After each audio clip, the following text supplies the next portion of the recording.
story.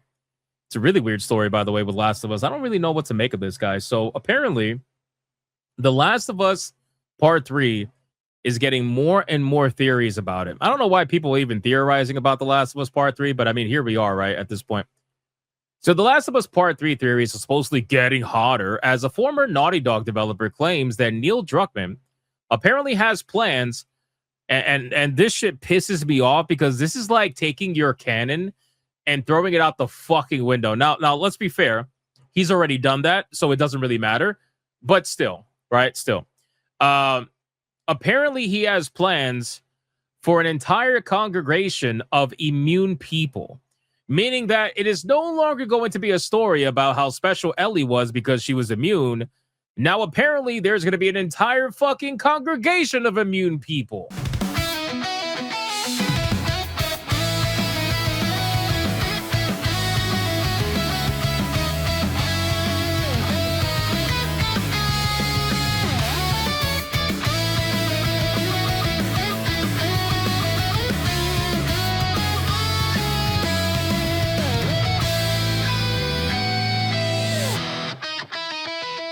According to this developer, that Ellie might not be the only one. Now, I got to be real with you, man. If they do that, okay, I don't even know how to begin with this, right? Because, bro, this is what I mean when people take their established canon, their lore, that people really enjoy because it all makes sense, right? All of it, like it all ties together really nicely. The first story ties together really nicely, and then you just fuck it. You know what I'm saying? You just fuck it in the ass, bro. And it actually is hilarious because all this does, like the chat, I see you guys saying in the chat. I see you saying in the chat, this is literally the same thing I said in my head when I first read this. This literally proves Joel right.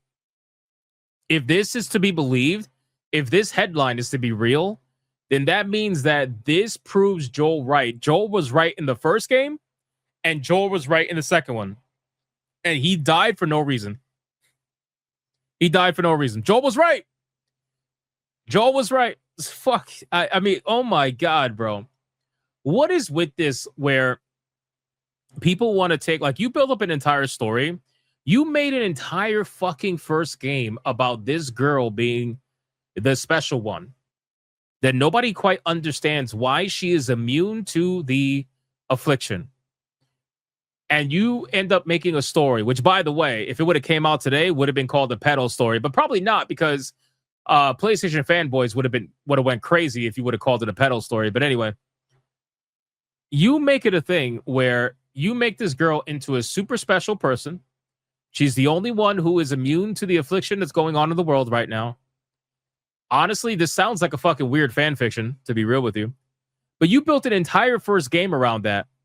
And then you built an entire second game around that follow-up, only for you to potentially come out with a third game and be like, haha, well, actually, there's a whole group that's immune. Bro, what? What? Bro, I would honestly, if I can't imagine how you could be a Naughty Dog fan after that kind of story, if that's real. I would be like, this is the gayest shit that I've ever heard in my life. Like, are you serious right now? So anyway, let's see what he's got to say. So a former Naughty Dog developer, that co-director Neil Druckmann had plans for an entire group of immune survivors in The Last of Us universe. The Last of Us Part 3 is by no means in development as far as we know, but that hasn't stopped fans from wildly speculating about the Shroomified series and developers from slyly teasing a continuation. Enter former Naughty Dog lighting artist Gabriel Betancourt, a developer who's just spilled the beans on what a theoretical third part might look like. I'll be real with you. I don't necessarily believe this because if this was true, holy shit, would he get in a lot of trouble.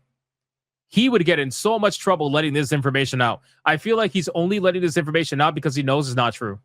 That's me personally, to be honest with you. But I feel like this is such a gay twist. Like it's like you write this kind of twist when you're 8 years old thinking you're edgy.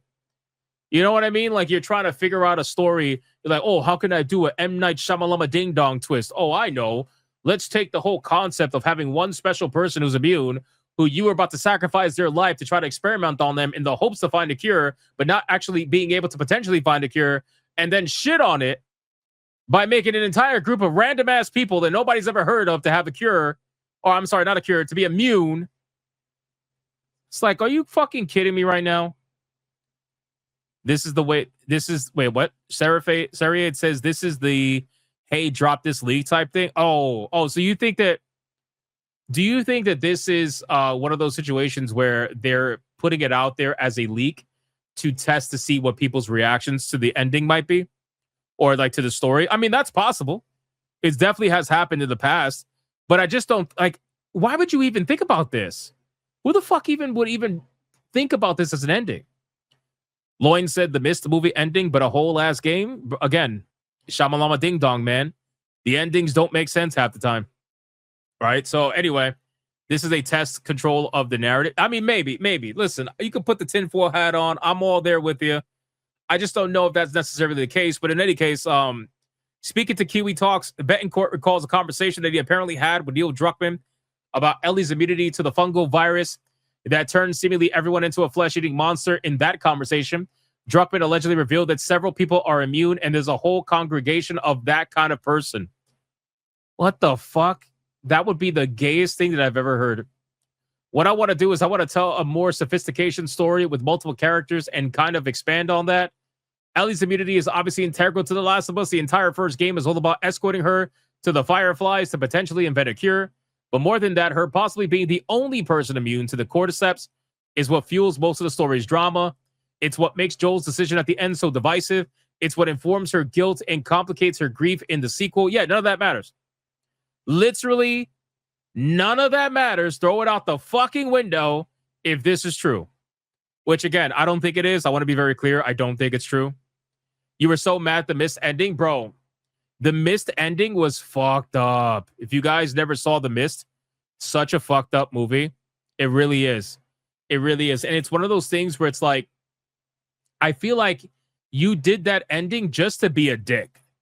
Like you did that ending just to be a dick to the character, because man, especially the kid, man, you had to kill the kid too. Oh man. Anyway, whatever. So I don't know if this is true. Like I said, oh, here we go. As Betancourt mentions, adding a group of other immune survivors might take away from the gravity of both of the Last of Us games, even if it doesn't absolve Joel, since, you know, he doesn't know that this group actually exists. He's just hoping they do. Of course, it's entirely possible Druckmann's plans have changed in the years since Betancourt's departure from the studio, since that storyline invites so many questions, like how would a group of immune people even be able to find each other? Maybe it all goes back to the Fireflies again, who were teased at the end of the second game, but we won't know until The Last of Us Part 3 maybe eventually becomes reality. I'll tell you this. I think that if Intergalactic the Heretic Prophet does not do Last of Us type numbers, right? Because it's The Last of Us, the first game sold gangbusters, right? The second game sold half of the first game. So if Intergalactic the Heretic Prophet does not sell anywhere near what The Last of Us numbers did, then you could bet your ass that they're going to be working on a Last of Us Part 3. They're gonna pull one out of their ass because they're going to be desperate to do so. Because if they can't ride out the same game for the next 10 years and constantly sell the game on multiple generations of consoles, then they're absolutely going to have to make a Last of Us Part 3, because that's how Naughty Dog stays alive. Naughty Dog stays alive by selling the same games over and over and over again, and remastering them and remaking them and offering these new special editions and all this. They do the Rockstar strategy. They sell the same game over and over and over and over again. So if they can't do that with Intergalactic the Heretic Prophet, then they're going to have to make The Last of Us Part 3. Personally, that's my belief anyway. I guess we'll find out whether or not that's true. Yeah, or go to McDonald's. I don't know, Dave. They might have to go to McDonald's. The Last of Us Part 12, take a shot, bigot. Yeah, I know, take the shot. Who the fuck buys this crap? Sony fanboys buy that crap. It's amazing, man. And honestly, PC players too. PC players buy that too. They bought The Last of Us as well. So, but yeah, didn't they come out with a brand new special edition? It's like $120. Hold on. Last of Us special edition. I think it's like a steelbook or something. Let me see. The Last of Us collectors. Yeah, this is look at this. They just came out with this. It's a steelbook. Hold on. Let me bring it up on screen. This is like they're reselling the game again. Literally, again, $110. The Last of Us Complete Collector's Edition. Complete. Over a decade later, now it's complete. The Last of Us Complete. Look at you. You can have an upside down Ellie when she was younger, and an upside, a right side up Ellie when she's older and a lesbian. Yay. No Joel though, because that's not allowed. Maybe he's on the back. Who knows? Nope, he's not on the back either. Well, maybe, I don't know. You get a set of 4 lithographic art prints, which one of them has Joel. Congratulations. Yay. So, I mean, listen, man, this whole thing, this is what they rely on. They keep doing this in the hopes to keep making money on the same shit over and over and over again. And hopefully it funds whatever they're working on right now. And they ride it out for as long as possible. And I got to be real with you. It's a good strategy. It's a good strategy. Imagine if you can convince your fans, right, to keep buying the same fucking game over and over and over and over again for over a decade, and to keep you employed, making millions of dollars for over a decade. Right? Like, of course you're going to do that probably, right? Like, that's just business. That's what they're going to do. So, hey, that's fucked up. Do you get a limited edition golf club? Oh my God, that's messed up. Joker, that's even more messed up. Joel is on the back of the golf club. Oh, you guys are cooked. You guys are cooked, man. Holy shit. Like Skyrim, exactly. Bethesda does the same thing too, Mark. Bethesda's been riding on the same. Listen, there's 3 companies that do this shit, okay? It's Rockstar, it's Bethesda, and it's Naughty Dog. These 3 companies release one video game every lifetime, and they write out that video game and they keep selling it over and over and over again with multiple different iterations every few years, hoping that it keeps them afloat and it keeps them making millions and millions of dollars. And only at the very end, when the milk is completely dry, that's when they release the new game. And they're like, all right, let's do it again. Let's do it again. Nintendo too. Well, okay, so Nintendo doesn't rely on the same game. They rely on doing the same thing. Does that make sense? I don't know if that makes sense, right? So those 3 companies, they rely on the same game and they keep selling the same game. Nintendo, they'll sell you the same thing, but it's not the same game. Like they'll give you another Pokemon, but it barely changes anything, and they'll sell it to you for like premium price. That's kind of like what they do. So Todd Howard just sells Skyrim again. Yeah, he probably would if he could. Ellie dies in 3. I highly doubt it. I don't think they're going to kill Ellie at all. Highly, highly, highly doubt it. Rockstar does it better because it makes them more money. I just don't think The Last of Us is that popular. Well, to be fair, the reason why Rockstar is afloat is because of Grand Theft Auto Online. Right? Even though Grand Theft Auto 5 has sold an insane amount of copies, I don't even want to think about how many copies Grand Theft Auto 5 has sold. I think it was like 50 million copies or something disgusting like that. I think even more than that, actually. Hold on.